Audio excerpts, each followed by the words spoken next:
Welcome to fandom. আবার একটা Indian ফুটবলের আপডেটের ভিডিও নিয়ে চলে এসেছি। আপডেট অনেকগুলো আছে, এখনো কিছু ইনজুরি আপডেট আছে যেগুলো কিন্তু নতুন আপডেট পাওয়া গেছে।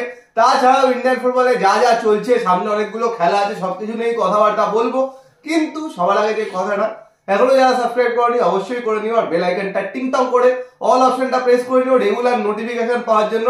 আর আমাদের ফেসবুক আর ইনস্টাগ্রাম পেজটাও ফলো করে নিও, ডেসক্রিপশনে লিংক দেওয়া আছে। তো পুজোর থেকে প্রথমে ইন্ডিয়ান ফুটবলে কিছু আপডেট শুনে নাও। তো প্রথমে বলি, আজকে কিন্তু আন্ডার 19 সাব চ্যাম্পিয়নশিপের ফাইনাল ম্যাচ রয়েছে। India under 19 versus Bangladesh under 19 women's টিমের। বিকেল 5:30 থেকে লাইভ দেখা যাবে স্পোর্টস ওয়ার্ক ইউটিউব চ্যানেলে। এর সাথে সাথে বলে দিই যে এআইএফএফ এর তরফ থেকে কিন্তু সাব জুনিয়র বয়েজ ক্যাটাগরিতে কিন্তু টুর্নামেন্ট চালু করা হচ্ছে। সেটা শুরু হচ্ছে কিন্তু 10ই ফেব্রুয়ারি থেকে, মানে শনিবার থেকে শুরু হচ্ছে সাব জুনিয়র বয়েজ। এখানে 11টা টিম পার্টিসিপেট করবে, দুটো গ্রুপে সবাইকে ভাগ করে কিন্তু খেলা হবে। 7জন করে প্লেয়ার খেলবে, আর টোটাল 25 মিনিটের হাফ হবে, মানে 25 মিনিট করে 50 মিনিটের খেলা, টোটাল 50টা গেম হবে। আর বলে রাখি, পশ্চিমবঙ্গ থেকে কিন্তু ইউনাইটেড স্পোর্টস এই টুর্নামেন্টে পার্টিসিপেট করতে চলেছে। যদিও ইস্ট বেঙ্গল, মোহনবাগান বা মহামেডান পার্টিসিপেট করবে কিনা এখন অব্দি খবর নেই, যদি জানতে পারি অবশ্যই জানিয়ে দেবো। এর সাথে বলে রাখি যে এআইএফএফ যে ক্যালেন্ডারটা দিয়েছিল, সেই ক্যালেন্ডারটা নিয়ে তোমাদের সাথে আগের দিনে আলোচনা করেছি। তো আরো কিছু ডেট বলে দিই, যে সারা বছর ধরে, মানে 24-25 যে সিজনে যে টুর্নামেন্ট গুলো হবে, তার মধ্যে সিনিয়র ওমেন্স গ্রুপ স্টেজ হবে হচ্ছে সেপ্টেম্বরের 1 থেকে সেপ্টেম্বরের 15। ফাইনাল রাউন্ড হবে হচ্ছে 1 অক্টোবর থেকে 15 অক্টোবরের মধ্যে। সন্তোষ ট্রফি গ্রুপ স্টেজ হবে হচ্ছে 5 নভেম্বর থেকে 15 নভেম্বরের মধ্যে। ফাইনাল রাউন্ড হবে হচ্ছে 1 ডিসেম্বর থেকে 15 ডিসেম্বরের মধ্যে। বিচ সকার চ্যাম্পিয়নশিপ চলবে 1 ফেব্রুয়ারি থেকে 20 ফেব্রুয়ারি 2025-এ।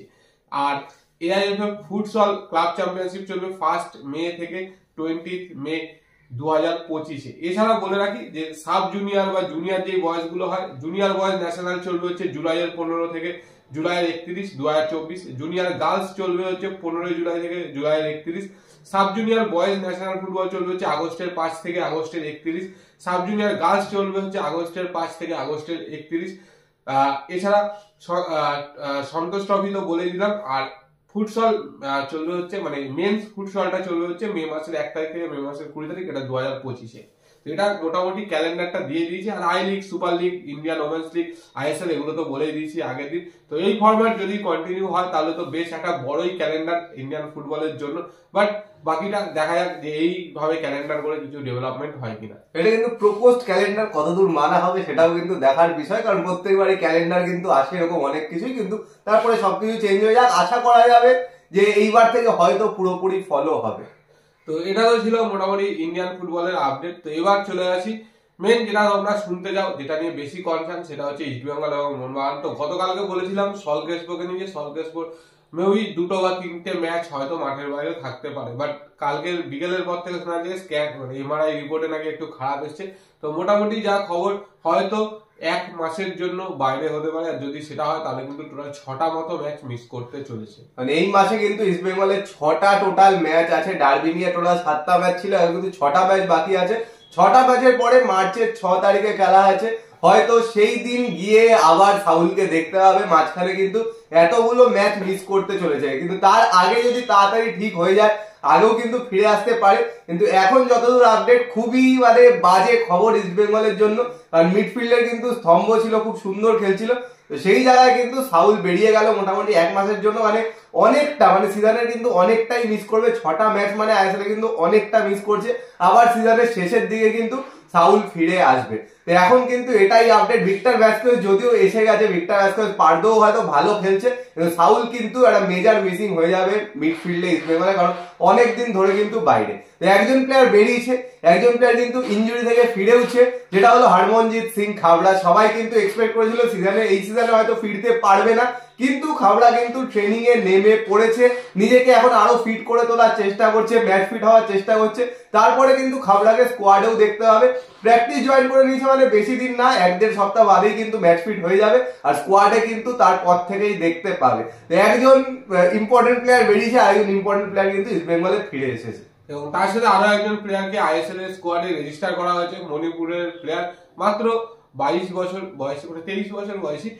সেই প্লেয়ারের নাম হচ্ছে টিঙ্কু কুম্বুজম। তো কিন্তু একে রেজিস্টার করা হয়েছে, রিজার্ভ টিমের সাথে ছিল, সুপার কাপের স্কোয়াডেও ছিল। তো ওকে কিন্তু আইএসএল এর জন্য রেজিস্টার করা হয়েছে।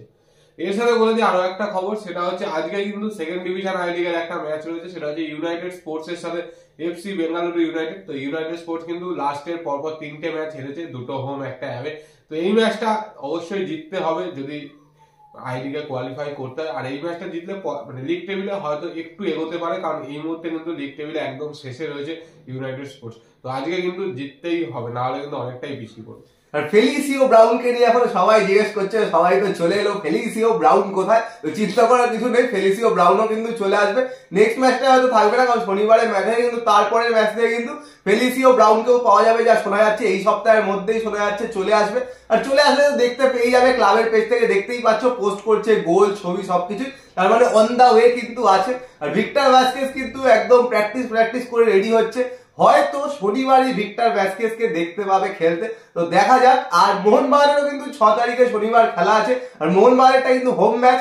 আর ম্যানেজমেন্ট কিন্তু চেষ্টা করছে যাতে খুব বড় একটা ভিড় হয় মোহনবাগানের ম্যাচে, কারণ ফ্রিতে কিন্তু টিকিট দিচ্ছে অনেকদিন বাদে। এরকম কিন্তু মাঝে মাঝেই আমরা দেখেছি, আই লিগের সময়ও দেখেছি যে একটা কোনো ডেফিনিট ম্যাচের জন্য টিকিটের দাম কমিয়ে দেওয়া বা ফ্রিতে টিকিট দেওয়া, সেইটা কিন্তু আবার হচ্ছে। তো এই 6 তারিখে যে ম্যাচটা আছে সেটার জন্য কিন্তু ফ্রি টিকিট দিচ্ছে। যারা খেলা দেখতে যেতে চাও মোহনবাগান ক্লাবে চলে যাও, পার পার্সন কিন্তু 2টো করে টিকিট দেওয়া হচ্ছে, তো নিয়ে নিতে পারো। আশা করছি যে ফ্রি টিকিট দিচ্ছে, শনিবার রাতে খেলা, উইকেন্ডে খেলা, ভালো কিন্তু একটা ভিড় আমরা দেখতে পাবো। এরপরে চলে আসি আরেকটা গুরুত্বপূর্ণ কথা, সেটা হচ্ছে আমি তো এই ভিডিওর প্রথমে বললাম যে এআইএফএফ এর যে ক্যালেন্ডারটা সেটা নিয়ে। তো এইখানে কিন্তু একটা মুশকিল রয়েছে, যেইভাবে ক্যালেন্ডারটা সাজানো হয়েছে বা যেইভাবে ফ্রিকোয়েন্টলি ম্যাচগুলো দেওয়া আছে, তাতে কিন্তু কলকাতা লিগ বা আইএফএ মানে যেইগুলো স্টেট লিগ, শুধু আমি কলকাতা লিগের কথা বলবো, যেগুলো স্টেট লিগ যে স্টেটে হয়, তো সেই লিগ গুলো করা কিন্তু খুব ডিফিকাল্ট। কারণ প্রত্যেকটা স্টেট থেকে 2টো বা 3টে করে টিম কিন্তু সেকেন্ড ডিভিশন আই লিগ বা থার্ড ডিভিশন আই লিগে খেলে। তো সেই জায়গা থেকে কিন্তু এই টিমগুলো যদি ওইখানে খেলে, তাহলে স্টেট লিগটা করা কিন্তু ডিফিকাল্ট হয়ে যায়। সেই জন্য মানে আমাদের আইএফএ এর তরফ থেকে কিন্তু এআইএফএফ কে চিঠি দেওয়া হয়েছে, যাতে একটা অন্তত গ্যাপ দেওয়া হয় এই পুরো ক্যালেন্ডারটাতে, যেখানে মোটামুটি 3 মাস সময় দেওয়া হোক প্রিমিয়ার ডিভিশনের জন্য কলকাতা ফুটবল লিগে, যেখানে কিন্তু কলকাতা ফুটবল লিগের প্রিমিয়ার ডিভিশনটা করা যেতে পারে। আর লোয়ার ডিভিশন গুলো করতে কিন্তু অসুবিধা খুব একটা হবে না, বাট প্রিমিয়ারের জন্য কিন্তু খুব সমস্যা। যদি আই লিগ 2 বা আই লিগ 3 চলে, তাহলে কিন্তু সেই টিমগুলো কলকাতা লিগে পার্টিসিপেট করবে না। এবং আইএফএ যেটা কিন্তু আইএফএ চেয়েছিল এই বছর সিজনটা শেষ হলে একটা বড় করে করবে, মোটামুটি এপ্রিল বা মে মাস নাগাদ, তো সেইটারও কিন্তু জন্য একটা চেয়েছে যে একটা গ্যাপ দেওয়া হোক। বাট এআইএফএফ কি সিদ্ধান্ত জানায় সেটাই কিন্তু ডিপেন্ড করছে। যদি এত বড় যেহেতু ক্যালেন্ডারটা, তো সেখানে কিন্তু শুধুমাত্র আইএফএ বলে না, প্রত্যেকটা স্টেটেরই কিন্তু সমস্যা হবে এই লিগ, মানে যে স্টেট লিগটা হয় সেটা করতে। আর অবশ্যই মানে ইন্ডিয়াতে মানে কলকাতা ফুটবল লিগটা সবচেয়ে বড় ফরম্যাটে হয়, টোটাল 8খানা ডিভিশন ছিল, এবছর 7খানা, মানে গত বছর থেকে 7খানা হয়ে গেছে, যেহেতু প্রিমিয়ার এ এবং বিটাকে একটা করে প্রিমিয়ার করে দেওয়া হয়েছে।